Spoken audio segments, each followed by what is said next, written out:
All right, so on to our next type of feature. Who's excited? I'm excited. You guys aren't. It's fine. But I really think that this will be fun because this is the first time that I'm actually attempting to integrate a visual, immersive storytelling experience within the feature writing class because we all know that digital.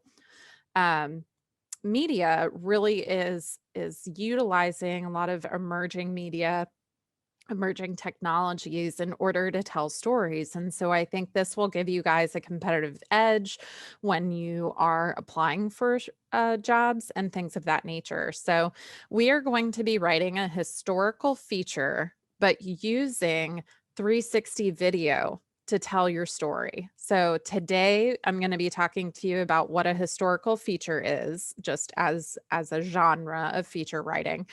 And then Wednesday and Friday, we're going to talk about visual storytelling and then immersive technology, 360, AR, VR, and those really fun tools that we are beginning to play around with a lot more as journalists.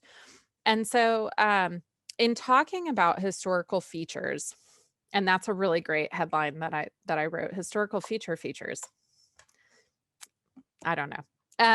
But they're all about adding context and meaning to historical events. So, the main purpose of a historical feature is to let your audience learn about or reflect on important pieces of a community's past. I'm sorry, I think I'm blocking some of the text here with my video box. Let's see. There we go. Um, so I can't see you guys, so hit the chat if you need to talk to me. But yeah, so the main part of historical features is learning about or reflecting on community past or history. It's usually tied to a purpose from a current issue. So we tend to write historical features that are based on current event time pegs, but help us kind of explain the historical context or past of an issue.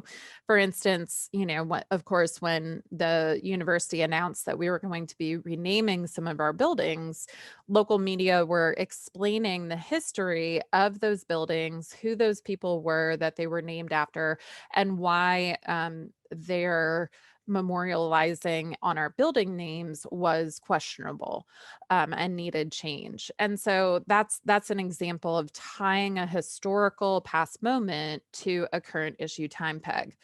You will always need an expert in order to tell this story. And that takes many forms: a historian, someone who specializes, someone who lived that experience, as well as community members who can react to the current aspect of your historical time peg. So, the main piece of a historical feature is that you have to find a time peg. It has to be related to time in some way. Now, a historical feature answers 5 questions in its writing. How did this item, place, group come to exist? What's its history? How did it form? How did it start? Why was it needed? Why did we have these buildings that were named after, you know, um, certain people? Why do we have memorials? Why do we have this lynching memorial that's down on Main Street, right? So why was that needed? How has the need for it changed over the years? So why was naming a building one thing considered socially acceptable back then, but now it's not?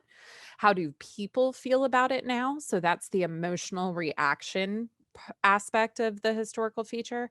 And then what is its future? So looking forward, why does it matter? So you're really taking the past, placing it in a current context, and then explaining the emotionality of that story. So, when thinking about what to write for a historical feature, the first thing you need to do is find something related to a specific time peg. You have to find that moment in history that you're going to write about because that's going to be the subject of your feature. So, it's pretty important to have it. Some time pegs that you can work off of are significant anniversaries or events. And these typically occur at 5 to 10 year intervals. So we usually start with like the 1 year anniversary of something, and then 5 years later, we'll cover it, or 10 years later, we'll cover it. But some very important events will be covered every year. So 9/11 will always have some kind of historical feature on the date of 9/11, talking about that integral moment to our country's history. Um, here in Alabama, the April 27th tornadoes were so impactful, killing hundreds of people, that we typically do an anniversary story every year on that, as opposed to waiting every 5 or 10. But time pegs can also be tied to holidays or awareness months. These are more time peg stories as opposed to historical features, because there is less history that is being told.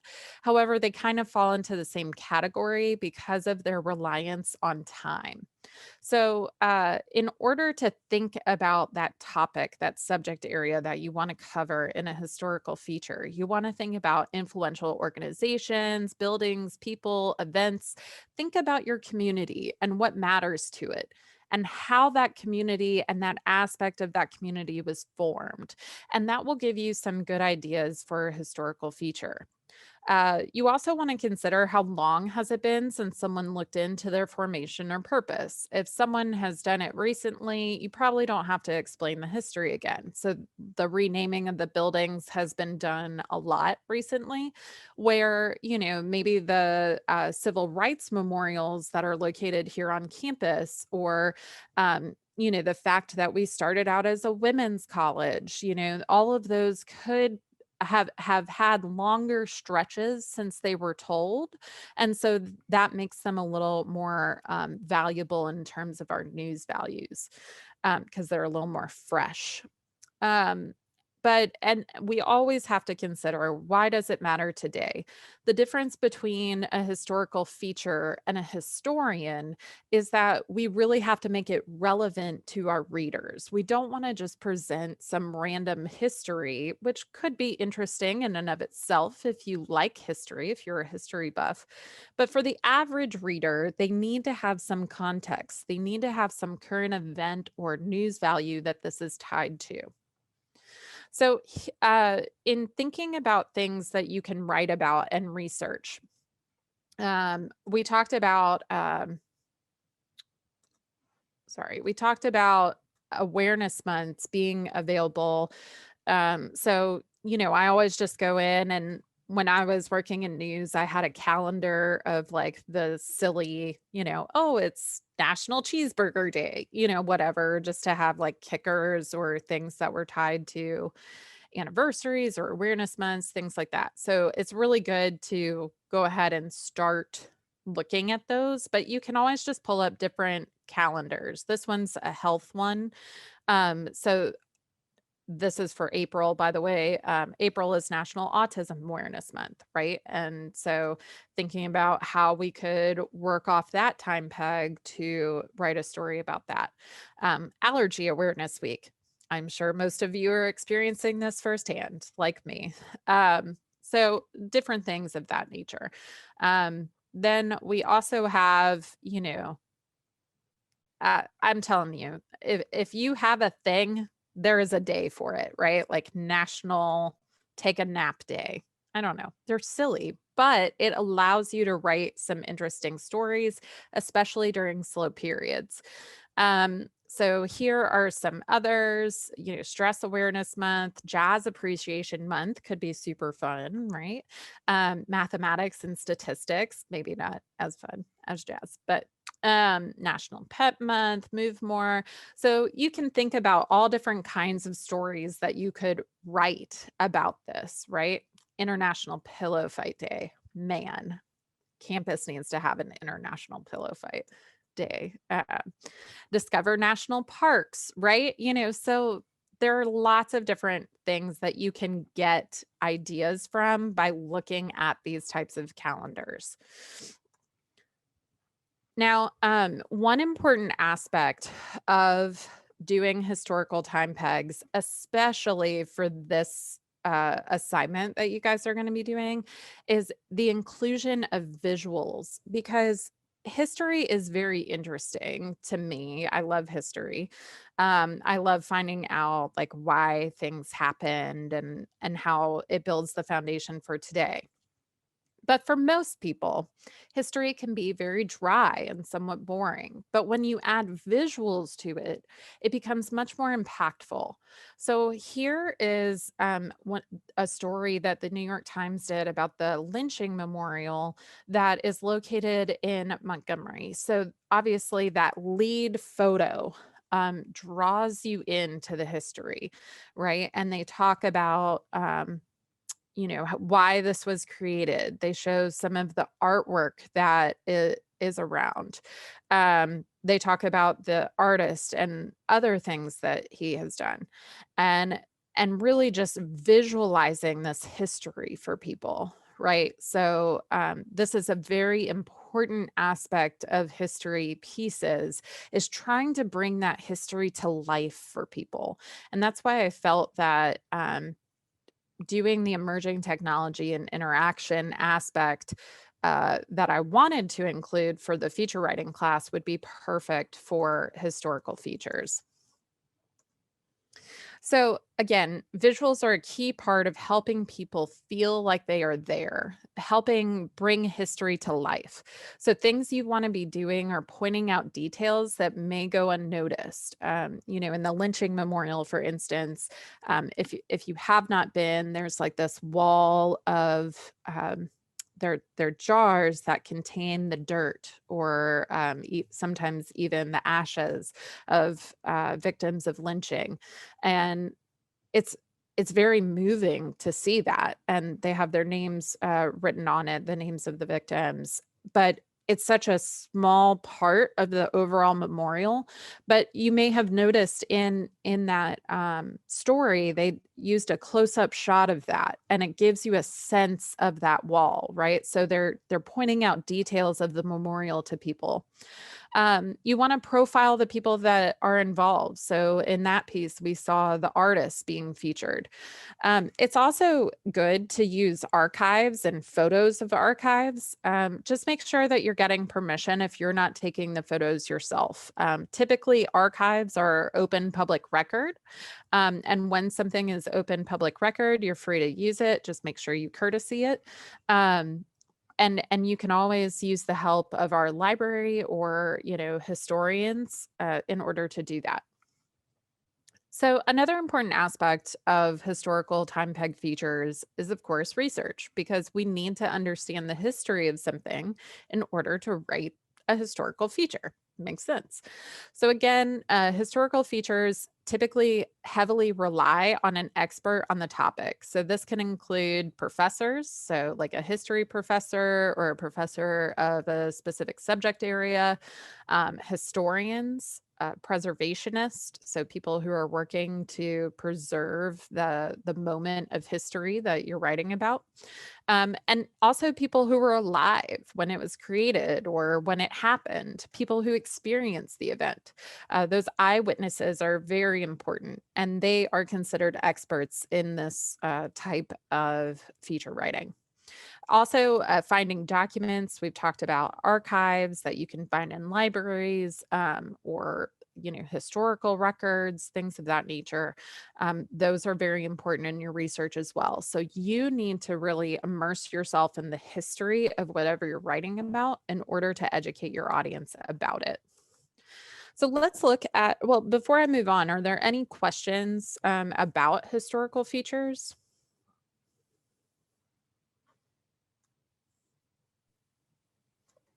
as a genre? Okay. Well, I'll go ahead and show you a couple of examples, and we can kind of talk through these.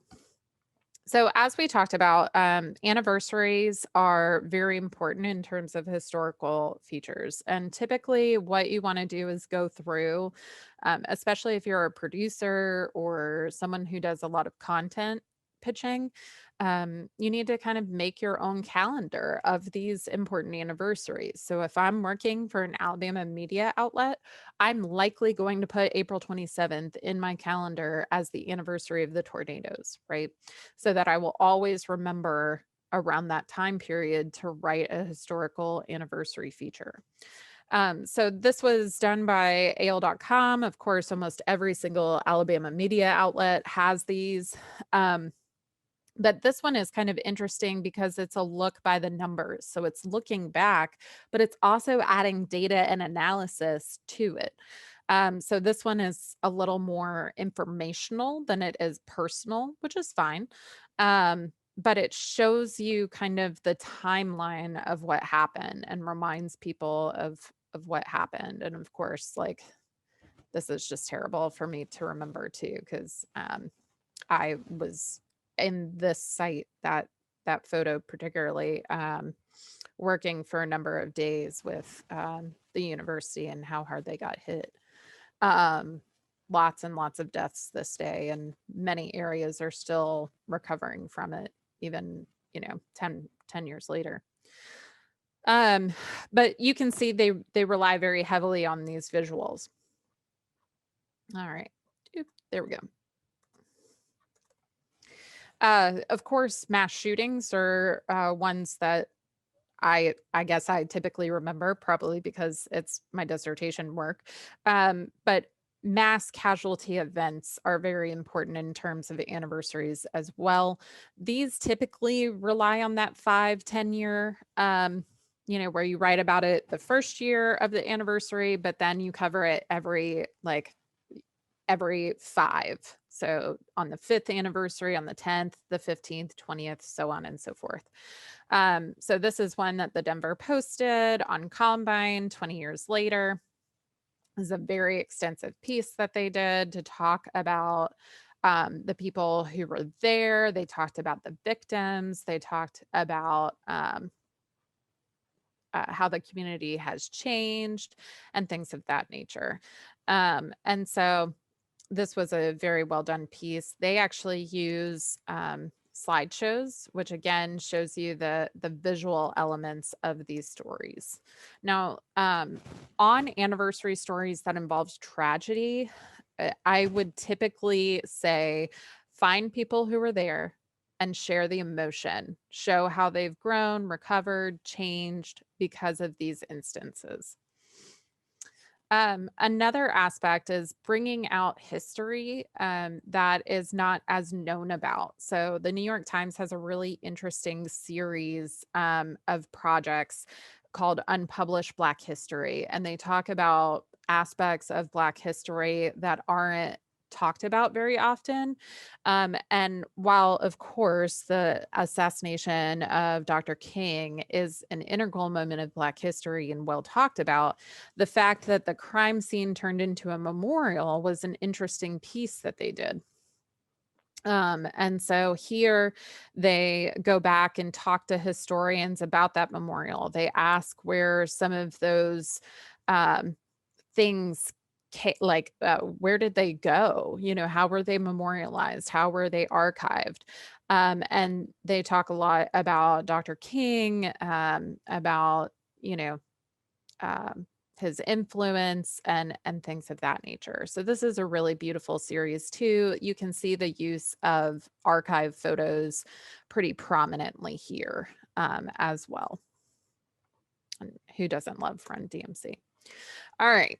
And then, so sometimes history pieces can also be explainer pieces, right? So when we were talking in 2020 about the Olympics having to be canceled because of coronavirus, Time actually went back and did a piece about the history of the Olympics and whether those events had ever been canceled. And so they looked back at important moments in Olympic history that kind of tie. But you can see that the important part is that they found a time peg for today, right? Why would we just write about the history of the Olympics? You probably wouldn't. But if the Olympics are coming up, or, there's this question about having to delay the Olympics, that's when having this historical time peg feature really works. Same for Tuskegee. So if you're not familiar with the history of Tuskegee, there was a terrible experiment that violated a lot of human ethics laws, and really was the impetus for having the Institutional Review Board to protect human research subjects. But because of Tuskegee, many African Americans have a hesitancy for experiments, for vaccines. They essentially in Tuskegee injected syphilis. They gave participants syphilis, knowing that it would hurt them and kill them. Um, and so there is this distrust based on this historical moment. But what I liked about this piece was that they took this historical moment, but put it in even more context to say that we can't just blame Tuskegee for this distrust of medical that is present in the Black community. There's so many more aspects of this story, such as not having equal treatment and equitable treatment of medical care in urban populations and things of that nature. So here they're taking that historical time peg, but really focusing on its impact today. Um, a lot of people will create memorials. This is one for Native Americans who had a massacre nearly 100 years ago in Tulsa. And so the US News wrote about this and memorializing it 100 years later. Same for Alabama's Confederate monuments. You can do an informational piece like this one where you talk about where those monuments are. Obviously, this has a current time peg because of the controversy around Confederate and Civil War history. But this one is more informational. Of course, you could have a reaction-based feature to talk about like why this memorial is there, how it got created, what it stands for, who the person is, and then reaction from the community about why it matters. We have some really cool historians in Alabama doing great work. This was in the Shelby County Reporter, where this woman was able to discover a historic district, an entire community that was kind of forgotten in the development of Shelby County. And so this is an interesting piece as well. We, of course, have additional explainers of history. So when you see something around campus or in your community that you're like, I wonder where that came from, those are usually good for historical time peg features, such as Orr Park and the faces and the trees. Explaining how those came about is an excellent feature.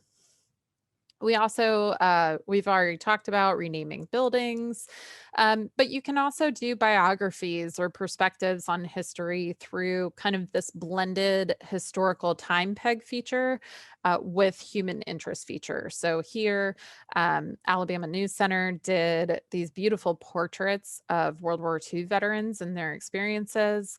And then different news stations have done stories about civil rights pioneers, people who participated in those movements, to talk about their perspectives on that. So